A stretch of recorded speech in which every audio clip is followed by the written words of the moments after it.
محترم بزرگوں اور بھائیوں، آج عاشوراء کا دن ہے اور عاشوراء کے دن ہی سیدنا نواسۂ رسول حضرت حسین رضی اللہ تعالی عنہ کی مظلومانہ شہادت کا واقعہ پیش آیا ہے۔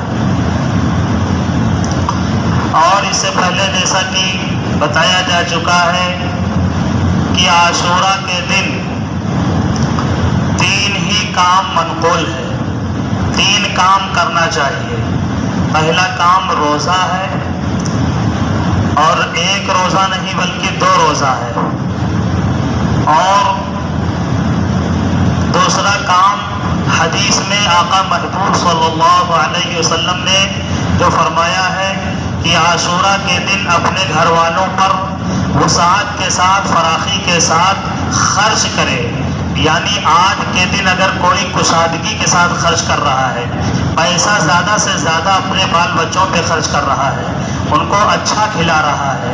اور ان کے لیے کوئی اچھا انتظام کر رہا ہے، اپنی بیوی کے لیے، اپنے بچوں کے لیے اچھا انتظام کر رہا ہے، رشتہ داروں کے لیے، اہل و عیال کے لیے، عزیز اقارب کے لیے، دوست احباب کے لیے اگر ان کے لیے کھانے کا نظم کر رہا ہے تو یہ وسعت کے ساتھ خرچ کرنا ہوا۔ تو حدیث میں ہے کہ عاشوراء کے دن وسعت کے ساتھ جو کوئی خرچ کرے گا، پورے سال اللہ تبارک و تعالی اس کے رزق میں کشادگی اور برکت عطا فرمائیں گے، یعنی پورا سال اللہ تبارک و تعالی کی جانب سے اس کے رزق میں فراوانی ہوگی، پورا سال اچھے سے کھاتا پیتا رہے گا۔ اور یہ دوسرا عمل ہے۔ پہلا عمل روزہ ہے، روزے کا بھی بڑا ثواب ہے کہ جو کوئی روزہ رکھتا ہے پورے سال اللہ تبارک و تعالی اس کے گناہوں کو اس کے روزہ رکھنے کی وجہ سے معاف فرما دیتے ہیں، یعنی گناہوں کا کفارہ ہو جاتا ہے۔ اور دوسرا عمل اہل و عیال پر خرچ کرنا ہے۔ تیسرا عمل یہ عاشوراء یعنی حضرت حسین کے تعلق سے ہے۔ شہادت حضرت حسین رضی اللہ تعالی عنہ کی عقیدت اور محبت میں کہ جس طریقے سے ظالموں نے ان پر ظلم ڈھایا اور ان کو مظلومانہ طریقے سے شہید کر دیا کربلا میں، حضرت حسین رضی اللہ تعالی عنہ کی عقیدت اور محبت کا اظہار اس انداز سے کریں کہ درود شریف پڑھیں۔ درود شریف میں ان کا نام آتا ہے وآلہ،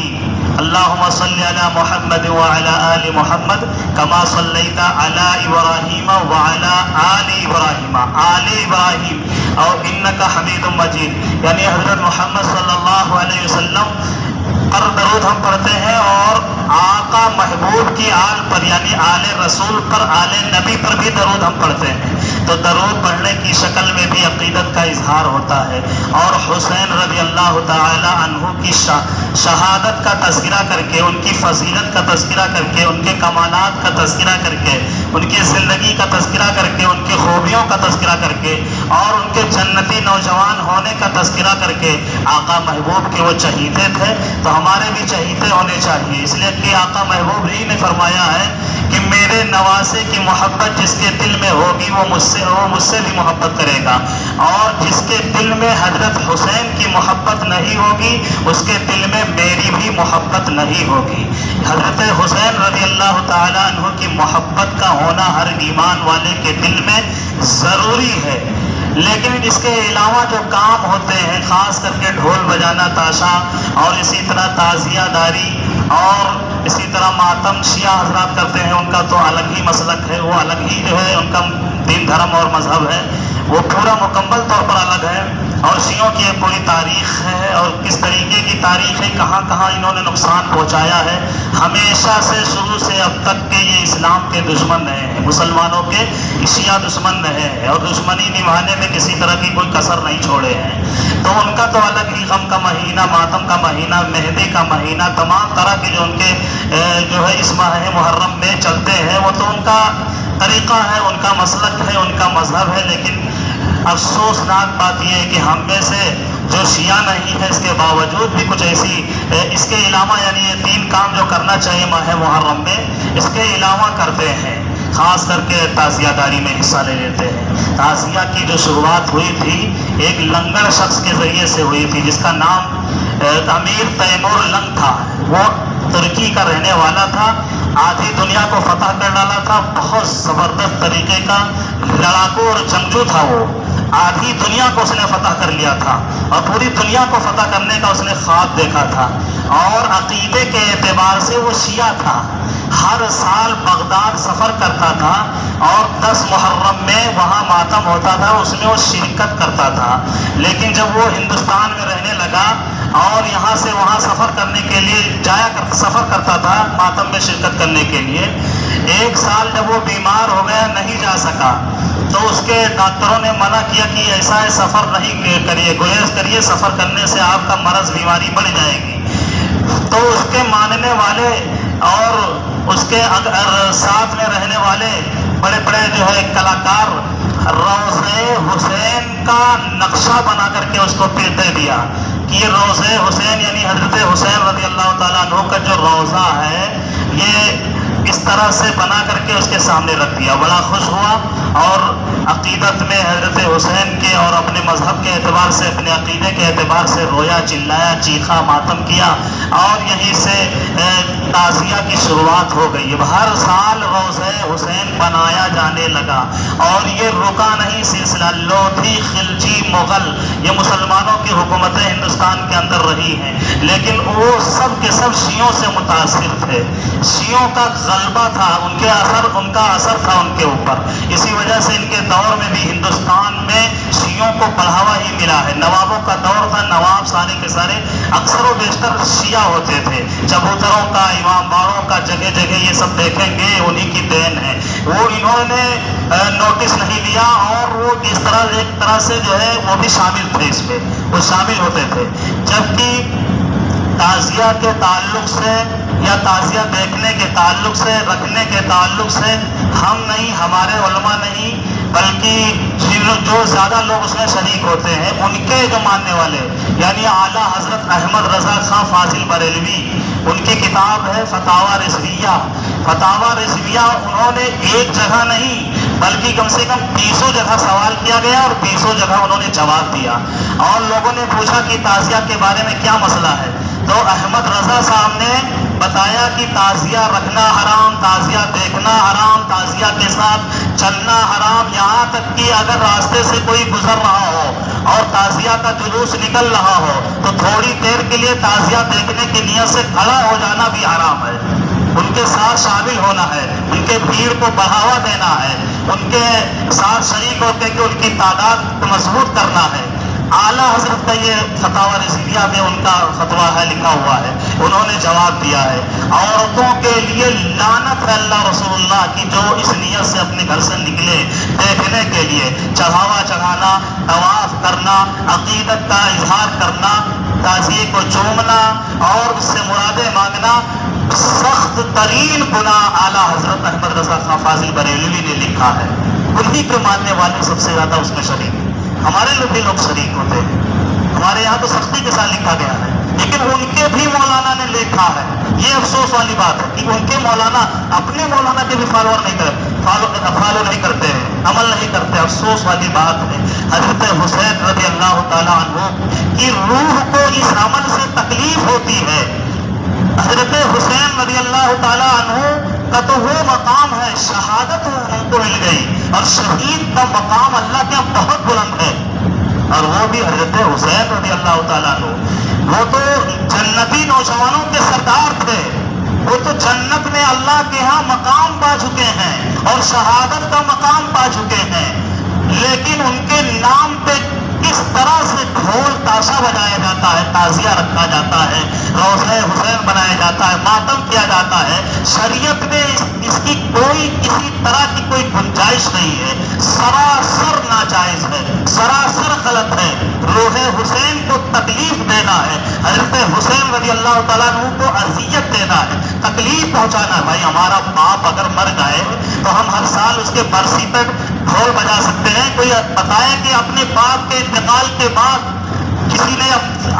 ہمارے باپ کو مار دیا ہو اور سال جب سال آئے تو اسی دن جو ہے ڈھول لے کر کے نکلا جائے اور بجایا جائے؟ غم کیا جائے، ماتم کیا جائے، چیخا جائے، چلایا جائے، غم منانے کی اگر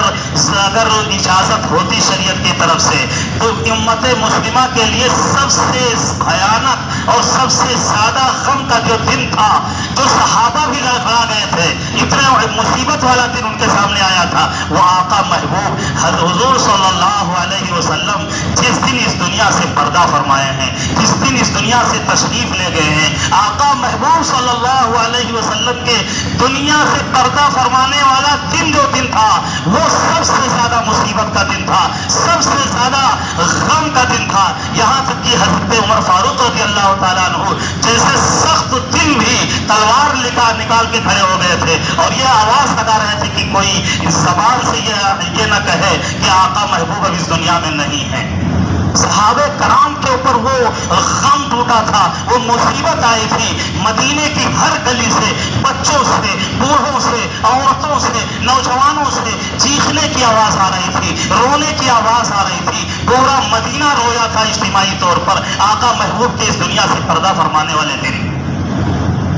اس دن وہ دن سب سے زیادہ مصیبت اور غم کا دن اس امت کے لیے ہے، لیکن اس دن کوئی کسی طرح کا کوئی ماتم نہیں، کوئی چیخ چلاوا نہیں، زیادہ سے زیادہ حضور صلی اللہ علیہ وسلم کا تذکرہ اس دن کیا جاتا ہے، ذکر رسول کیا جاتا ہے۔ ذکر رسول کرنا یہ باعث ثواب کا کام ہے، باعث عقیدت ہے، باعث محبت ہے۔ اس دن بھی حضرت حسین رضی اللہ تعالیٰ عنہ کی عقیدت کا اظہار، محبت کا اظہار اسی انداز سے کیا جا سکتا ہے کہ حضرت حسین رضی اللہ تعالیٰ عنہ کا ذکر ہو، تذکرہ ہو، آپ کے کمالات کا تذکرہ ہو، آپ کی خوبیوں کا تذکرہ ہو، آپ کی مظلومانہ شہادت کا تذکرہ ہو، اور زیادہ سے زیادہ حضور حضرت حسین رضی اللہ تعالیٰ عنہ کی خدمت میں ہم درود شریف کی شکل میں عقیدت کا اظہار کریں، نذرانِ عقیدت پیش کریں۔ یہ کام ہے، اس کے علاوہ جو کام ہے وہ سب تکلیف دینے والا کام ہے، اذیتناک ہے، تکلیف پہنچتی ہے۔ اس طرح سے لوگوں نے بنا کے رکھ دیا ہے کفر و اسلام کی لڑائی، ایک طرف اسلام ایک طرف کفر۔ کفر و اسلام کربلا کی جو لڑائی تھی کفر و اسلام کی لڑائی نہیں تھی، ادھر بھی مسلمان ظالم نہیں ہوتا ہے، بالکل ہوتا ہے، آج بھی مسلمان ظلم کر رہا ہے، مسلمان بالکل ظالم ہوتا ہے، لیکن مسلمان ظالم ہونا ایک الگ چیز ہے اور ایک کافر ہونا ایک الگ چیز ہے۔ یہ کفر و اسلام کی لڑائی نہیں تھی، ظالم اور مظلوم کی لڑائی تھی، حق اور باطل کی لڑائی تھی، ایک طرف صداقت تھی، ایک طرف بطلان اور جھوٹ کی جو ہے حکومت تھی، اس جھوٹ حکومت کے خلاف، اس غلط حکومت کے خلاف حق کا بول بالا تھا۔ حضرت حسین رضی اللہ تعالیٰ عنہ کھڑے ہوئے تھے، جمے ہوئے تھے۔ اس تاریخی پس منظر میں جائیں گے تو صاف طریقے سے پتہ چل جائے گا، اندازہ ہو جائے گا کہ حضرت حسین رضی اللہ تعالیٰ عنہ نے جو کچھ کیا، حضرت حسین کے شایان شان تھا یہ، اس کے علاوہ کوئی آپشن نہیں تھا حضرت حسین کے پاس، کوئی راستہ نہیں تھا، ظالموں نے کوئی راستہ چھوڑا ہی نہیں تھا۔ حکومت اور ستا کا اگر نشہ دیکھنا ہو تو آج کے دور میں ہم جان سکتے ہیں، جس کی ستا، جس کی حکومت، جس کی لاٹھی اسی کی بھینس، جو ظالم اسی کا سب کچھ، جو جبر ہو وہ اسی کا سب کچھ۔ اس وقت یہی ماحول تھا، ستا ایسے کے پاس تھی، حضرت معاویہ رضی اللہ تعالیٰ عنہ تک معاملہ بالکل صحیح تھا، کسی طرح کا کوئی اختلاف نہیں، اس لیے کہ حضرت معاویہ رضی اللہ تعالیٰ عنہ بہت سی خوبیوں کے مالک تھے، اور اسی وجہ سے حضرت حسن رضی اللہ تعالیٰ عنہ کو لوگوں نے خلیفہ منتخب کیا تھا، لیکن کچھ مہینے رہ کر کے پھر اس کے بعد جو ہے جا کر کے حضرت معاویہ سے صلح کر لیے تھے، اور حدیث میں بھی آقا محبوب نے فرمایا تھا کہ میرے اس نواسے کے ذریعے سے امت میں صلح ہوگی۔ حضرت حسن نے صلح کر لیا تھا،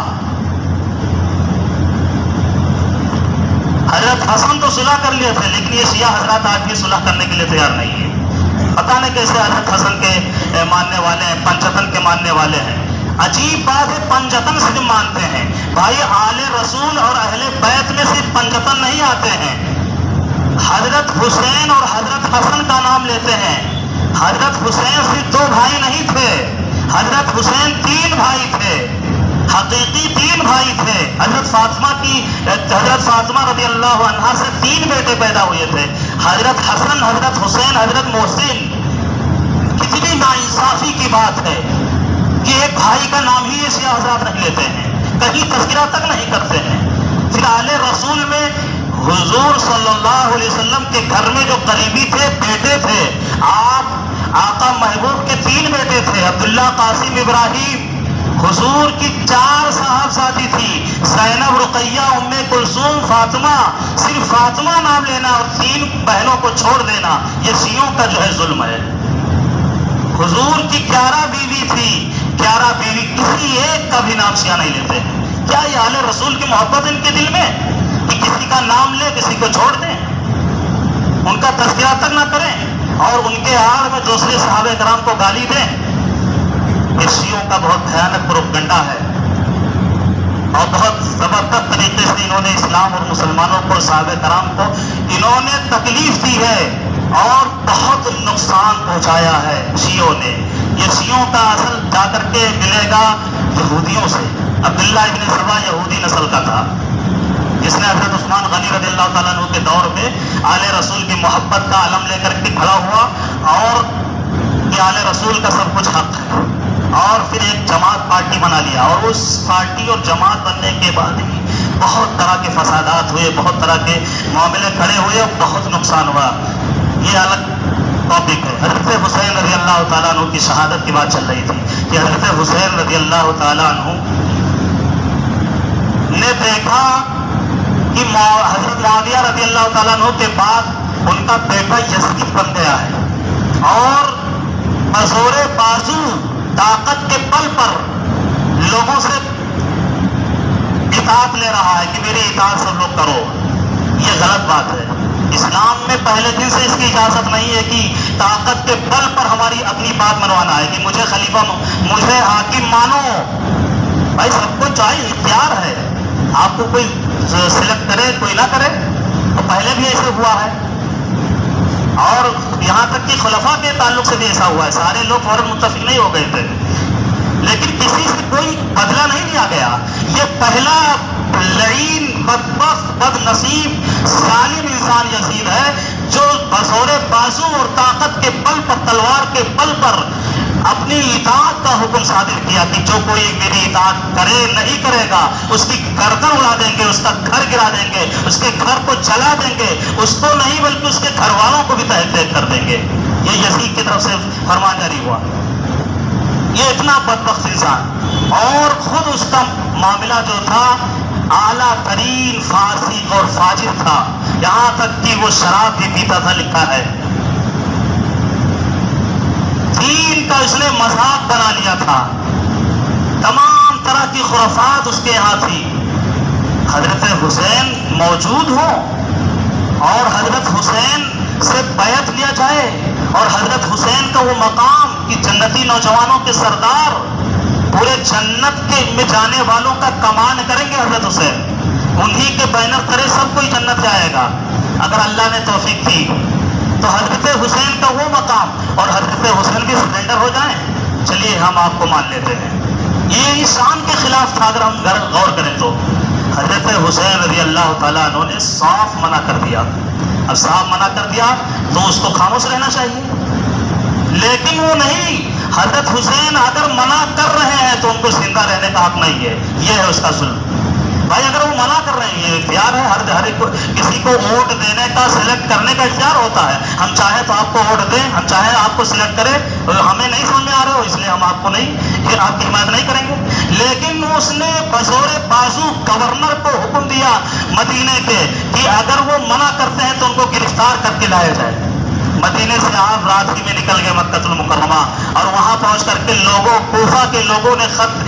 بھیج کر کے بلایا اپنے۔ آج کے وقت میں تو یہ موبائل اور نیٹ ورک کا، سوشل میڈیا کا یہ دور تو تھا نہیں کہ پل پل کی خبریں دنیا بھر کی ملتی رہتی ہیں، پوری دنیا میں کہیں کچھ ہو رہا ہے فوراً پتہ چل جا رہا ہے۔ پہلے زمانے میں ایسا کچھ نہیں تھا، بلکہ آج سے 25-30 سال پہلے بھی اس کا تصور نہیں کیا جا سکتا ہے۔ مہینہ پہلے کچھ ہو جاتا تھا، اس کے بعد کہیں پتہ چلتا تھا، مہینوں بعد پتہ چلتا تھا، کوئی آیا تو بتایا کہ ہاں فلاں جگہ یہ ہوا تھا۔ ایسے ہی ہوا کربلا میں جو واقعہ پیش آیا، کئی ہفتوں کے بعد مکہ اور مدینہ والوں کو پتہ چلا کہ وہاں حضرت حسین کو شہید کر دیا گیا۔ بہرحال کوفہ کے بلانے پر حضرت حسین رضی اللہ تعالیٰ عنہ، کوفہ کے لوگ اس طرح سے غدار نکلے، اور ان کے بارے میں ویسے ہی عرب میں محاورہ نہیں کہا گیا کوفہ لا یوفا، کبھی کوفہ والوں نے وفا نہیں کیا۔ عراق میں ایک شہر ہے کوفہ، انہوں نے بلایا، اب یا تو بلاتے نہیں، اگر بلا لیے ہیں تو مومن وعدہ خلافی نہیں کرتا ہے۔ انہوں نے وعدہ خلافی کی، وعدہ کیے کہ ہم آپ کی حمایت کریں گے، آپ کا ساتھ دیں گے، یزید سے ہم بھی دور ہو رہے ہیں۔ اس لائق وہ بالکل نہیں ہے کہ وہ حکومت کرے اور دین کا مذاق اڑائے اور ہم لوگ موجود رہے، ہماری موجودگی میں وہ یہ کام کرے۔ چنانچہ ان کے بلانے پر حضرت حسین رضی اللہ تعالیٰ عنہ سب سے پہلے اپنے چچا زاد بھائی حضرت مسلم رضی اللہ تعالیٰ عنہ کو، مسلم بن عقیل کو بھیجا۔ حضرت مسلم بن عقیل نے وہاں لوگوں کو دیکھا کہ بڑی عقیدت کے ساتھ آ کر کے مل رہے ہیں، ملاقات کر رہے ہیں، تو وہ خط لکھ کر بھیجا کہ آپ چلے آئیے۔ لیکن جیسے ہی یزید تک خبر پہنچائی گئی تو یزید بدبخت نے ایک اپنے ہی خاندان کا بہت ہی ظالم اور جابر گورنر بنایا عبید اللہ ابن زیاد کو، اور حکم دیا کہ حسین کے ساتھ کوئی سمجھوتا نہ کرنا، اگر وہ اطاعت کرتے ہیں تو یہی ان کے لیے راستہ امن کا ہوگا، اگر وہ اطاعت نہیں کرتے ہیں تو سیدھا ان کا سر کاٹ کر کے میرے یہاں لے کر کے آؤ۔ اتنا سخت فرمان یزید نے دیا۔ عبید اللہ ابن زیاد وہاں پہنچا، دیکھا کہ مسلم بن عقیل ماحول بنائے ہوئے ہیں اور وہ خط لکھے ہیں آنے کے لیے، حضرت حسین بھی تیاری کر چکے ہوں گے آنے کے لیے۔ چنانچہ اس نے سب سے پہلے گورنر ہاؤس پہ حضرت مسلم بن عقیل کے سر کو کاٹ کر کے گورنر ہاؤس پہ لٹکا دیا، اور لوگوں کو بلا کر کے ایک اعلان کیا کہ سن لو، اگر کوئی حسین کا ساتھ دے گا تو اس کے گھر کو جلا دیا جائے گا، اور اس کو بھی مارا جائے گا، اس کے گھر والوں کو بھی مارا جائے گا، اور اگر کوئی حضرت حسین کا ساتھ نہیں دے گا بلکہ مخالفت کرے گا تو یزید کی طرف سے ایک تھیلی سونا اس کو دیا جائے گا، اشرفی سونا ہوتا ہے، سونا دیا جائے گا۔ دنیا کی محبت اور خوف نے کوفیوں کو بدل کے رکھ دیا، اور وہ پلٹ گئے، حضرت حسین کی محبت جہاں تھی وہ سب ختم ہو گئی، سب نام کی۔ حضرت حسین رضی اللہ تعالیٰ عنہ کو راستے میں پتہ چلا کہ حضرت مسلم بن عقیل کی شہادت ہو گئی ہے اور پورا معاملہ پلٹ گیا ہے، وہ لوگ بدل چکے ہیں۔ اب صرف اور صرف حضرت حسین رضی اللہ تعالیٰ عنہ کے سامنے یہ منظر تھا، معاملہ تھا کہ اب کوئی صلح کا راستہ تو ہوگا نہیں، اس لیے کہ تلواریں نکل چکی ہیں اور اب کوئی بات بھی ہماری نہیں سنی جائے گی، لیکن اب یہی ہے کہ ہم شہید ہو جائیں، شہادت مل جائے، آقا محبوب کی بشارت بھی ہمارے تعلق سے ہے۔ حضرت حسین رضی اللہ تعالیٰ عنہ کے سامنے یہی دو آپشن تھا، اس لیے کہ یہ لوگ بات نہیں کرنے دے رہے تھے، اور حضرت حسین کی شان کا یہ حال تھا کہ کسی طرح سے یزید کو تو تسلیم کر نہیں سکتے تھے۔ اگر یزید کو حضرت حسین بھی تسلیم کر لیتے تو لوگوں کو کہنے کا موقع مل جاتا کہ آل رسول میں حضرت حسین بھی اس طرح سے تھے کہ جیسے سب لوگ ظالم کے سامنے سرنڈر ہو گئے، سب لوگوں نے ظالم کو تسلیم کر لیا، سب لوگ ایک بے دین شخص کے سامنے سرنڈر ہو گئے، حضرت حسین بھی تو اسی میں شامل تھے، وہ بھی سرنڈر ہو گئے۔ حضرت حسین رضی اللہ تعالیٰ عنہ آگے بڑھتے گئے، ایک میدان میں پہنچے، پوچھا گیا کہ کون سی جگہ ہے، لوگوں نے بتایا کربلا ہے۔ کربلا، کرب کے معنی مصیبت، بلا کے معنی ابتلاء و آزمائش، کرب بلا۔ حضرت حسین رضی اللہ تعالیٰ عنہ نے اس مٹی کو اٹھا کر کے سونگھا اور فرمایا یہی مٹی میرے نانا جان نے فرمایا تھا کہ یہ تمہارے شہادت کی مٹی ہوگی، یہ خوشبو آ رہی ہے کہ میری شہادت یہاں ہوگی۔ حضرت حسین رضی اللہ تعالیٰ عنہ کے مقابلے کے لیے ایک نہیں، دو نہیں، ہزاروں نہیں، ابن زیاد نے 70,000 کا لشکر بھیج کے گھیر لیا کہ آگے نہیں جا سکتے، نہ پیچھے جا سکتے، نہ کہیں الگ جا سکتے۔ حضرت حسین نے فرمایا تھا کہ ہمیں یزید کے پاس جانے دیا جائے، ہم جا کر کے اس کے محل میں دمشق میں سیریا میں اس سے بات کریں گے، اس سے ہو سکتا ہے کوئی راستہ نکلے، لیکن وہ ابن زیاد ماننے کے لیے تیار نہیں، صرف سر چاہیے، یا تو اطاعت کیجیے یا پھر جو ہے ہم آپ کا سر کاٹیں گے۔ اسی بات پہ وہ ضد تھا، ہمیشہ کے لیے بدبختی اس کے نام پہ لکھی ہوئی تھی ابن زیاد۔ اس نے یہ نہیں دیکھا کہ کس کا ہم سر کاٹیں گے، آل رسول کا سر ہم کاٹیں گے۔ حضرت حسین رضی اللہ تعالیٰ عنہ کس کے چہیتے ہیں، کس کے نواسے ہیں؟ ارے جس نبی نبی کا ہم کلمہ پڑھتے ہیں، جس نبی کے پر درود ہم پڑھتے ہیں نماز میں، اور جس نبی کی شفاعت سے ہمیں جنت ملے گی، اور جس نوجوان کی سرداری میں ہمیں جنت جانا ہوگا، یعنی حضرت حسین جنتی نوجوانوں کے سردار ہوں گے، مرنے کے بعد کیا ہوگا، اور جس لالچ میں یزیدیوں نے ظلم ڈھایا تھا کہ ہماری حکومت چلے گی، زیادہ دن تک چلے گی، دور تک ہماری حکومت رہے گی، سب ختم ہو گیا۔ 2 سال کے بعد یزید کے بیٹے یزید سے مقابلہ کیے، اور یزید کا بیٹا جو ہے بنا، یزید بہت بھیانک طریقے کی بیماری میں مبتلا ہو کر کے وہ واصل جہنم ہوا، وہ مر گیا۔ اس کے بعد اس کا بیٹا چند مہینے کے بعد وہ بھی جو ہے حکومت سے ہٹ گیا۔ اس کے بعد ماں ابراہیم نام کے ایک شخص نے جو ہے لشکر کشی کی، اور جتنے بھی کربلا میں مظلومانہ طریقے سے شہید کیے گئے تھے، ہر شہید کا بدلہ اس نے بہت ہی خطرناک طریقے سے لی، یہاں تک کہ عبید اللہ ابن زیاد، جس کا سب سے زیادہ نام آتا ہے اور جس کا سب سے زیادہ اس میں جو ہے حصہ ہے شہادت میں حضرت حسین پر ظلم ڈھانے میں، عبید اللہ ابن زیاد کو کے سر کو کاٹا، اور اس کے بعد میں دیکھنے والوں نے دیکھا کہ یہ عبید اللہ ابن زیاد کی لاش پڑی ہوئی تھی، اس لاش کے منہ میں کہیں سانپ گھس رہا ہے، کہیں کان میں گھس رہا ہے، کہیں ناک سے گھس رہا ہے، سانپ اس کے آسما میں گھسے ہوئے ہیں، لاش پڑی ہوئی ہے۔ دنیا والوں نے دیکھا ان کا انجام کہ آل رسول کو ستانے کا کیا انجام ہوتا ہے۔ بہرحال حضرت حسین رضی اللہ تعالیٰ عنہ نے وہ سارے خطوط دکھائے ان لوگوں کو، اور بتایا کہ میں تمہارے بلانے پر آیا ہوں، اور یہ بھی جان لو کہ مجھے مارنے کے لیے تلوار لے کر کے اور اتنا بڑا لشکر اور فوج لے کر کے اکٹھا ہوئے ہو، میں کون ہوں، میرا مقام کیا ہے، یہ بھی آپ کو پتا ہے، میں کس کا نواسا ہوں، کس کا چہیتا ہوں۔ لیکن یہ سب باتیں بے سود، وہ صرف مارنے پر تلا ہوا تھا عبید اللہ ابن زیاد۔ اس نے کہا کوئی بات نہیں، یا تو آپ اطاعت کیجیے یا پھر آپ کا سر کاٹا جائے گا۔ حضرت حسین رضی اللہ تعالیٰ عنہ کے بھائی تھے حضرت عباس علمبردار تھے، ان کو علم دیا گیا تھا، اور فرات ندی تھی، اس پانی بھی بند کر دیا گیا، یہاں تک کہ ایک قطرہ پانی بھی لینے نہیں تھے۔ 3 دن تک بھوکے اور پیاسے کربلا کی اس لقدق صحرا میں، اس میدان میں حضرت حسین رضی اللہ تعالیٰ عنہ اپنے لوگوں کے ساتھ مقابلہ کرتے رہے۔ حضرت عباس شہید ہو گئے، حضرت علی اکبر شہید ہو گئے، علی اصغر بہت چھوٹے تھے، ان پر تیر دشمنوں نے چلایا، ان کو بھی زخمی کر دیا، اور اسی طرح حضرت قاسم جو حضرت حسن رضی اللہ تعالیٰ عنہ کے بیٹے تھے، ایک ایک کر کے پہلے آپ کے چاہنے والے لڑے، وہ ان کے بعد پھر حضرت حسین رضی اللہ تعالیٰ عنہ کے گھر والے جو خاص الخاص تھے وہ مقابلہ کیے، یہاں تک کہ سب ایک کے بعد دیگرے سب شہید کر دیے گئے۔ اور حضرت حسین رضی اللہ تعالیٰ عنہ 10 محرم آج ہی کا دن، عاشورہ کا دن،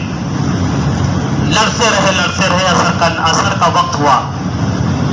حضرت حسین رضی اللہ تعالیٰ عنہ نے سوچا کہ یہ نماز کا وقت ہو گیا ہے، نماز پڑھ لیا جائے۔ دشمنوں سے کہا کہ ایسا ہے کہ ہم نماز کب پڑھنے جا رہے ہیں۔ حضرت حسین رضی اللہ تعالیٰ عنہ جیسے ہی عصر کی نماز شروع کی اور سجدے میں گئے، ایک بدبخت شمر نام کا جو بد نصیب انسان، اس نے وار کیا اور سجدے میں سر کو کاٹ دیا حضرت حسین رضی اللہ تعالیٰ عنہ کا۔ اس طرح حضرت حسین رضی اللہ تعالیٰ عنہ شہید کر دیے گئے۔ حضرت حسین رضی اللہ تعالیٰ عنہ کی اس طرح سے مظلومانہ شہادت کا واقعہ اس طرح سے پیش آیا ہے کہ یہ اللہ کی طرف سے ہے۔ بہت سے 40 دن میں 17 لاکھ تاتاریوں نے مسلمانوں کے سر کو کاٹا تھا، کوئی تذکرہ نہیں، کوئی احساس نہیں، کوئی اس طرح سے دل میں اس کی گہن نہیں، کوئی تڑپ نہیں، لیکن یہ اللہ کی طرف سے ہے کہ حضرت حسین رضی اللہ تعالیٰ عنہ کا تذکرہ ہمیشہ کے لیے لوگوں میں جاری کر دیا۔ جب جب محرم آتا ہے حضرت حسین کا نام لیا جاتا ہے، حضرت حسین کا تذکرہ کیا جاتا ہے، حضرت حسین کے مناقب اور فضائل اور کمالات بتائے جاتے ہیں، شہادت کا تذکرہ کیا جاتا ہے۔ لیکن شہید تو کیے تھے، جو شہید کرنے والے لوگ تھے ان پر لعنتیں بھیجی جاتی ہے، ان کو جھوٹا کہا جاتا ہے، مکار کہا جاتا ہے، جنہوں نے بے وفائی کی تھی، غداری کی تھی، بلایا تھا کہ ہم آپ کا ساتھ دیں گے، آپ کی حمایت کریں گے، وہ پھر بدل گئے تھے، ان کا ہمیشہ سے ہمیشہ غلط طریقے سے ان کا ذکر کیا جاتا ہے، اور وہ سب اپنی عاقبت خراب کر کے اس دنیا سے گئے۔ اللہ تبارک و تعالی ہم سب کے دلوں میں حضرت حسین رضی اللہ تعالیٰ عنہ کی محبت پیدا فرمائے، اور ان کے مشن پر، ان کی سیرت پر چلنے کی توفیق نصیب فرمائے، آمین۔ وآخر دعوانا